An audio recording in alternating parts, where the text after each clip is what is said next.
పలుమార్లు ఆకలి దప్పులు, అపరిమితముగా తిన దెబ్బలు, చెరసాలలో పొందిన యాతనలు, ఆపదలలో అనేక మారులు, ప్రాణాపాయములు, నిందలు, జాగరణములు, ఉపవాసములు, లోకమునకు నచ్చని వారు తిరస్కారములు పొందారు, సకల జనులు ద్వేషించిన వారు,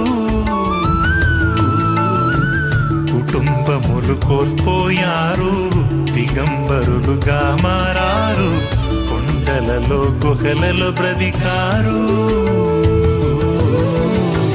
ప్రాణమిచ్చిన క్రీస్తుదాసులు తమ సిలువను మోస్తూ బ్రతికిన గొప్ప వీరు.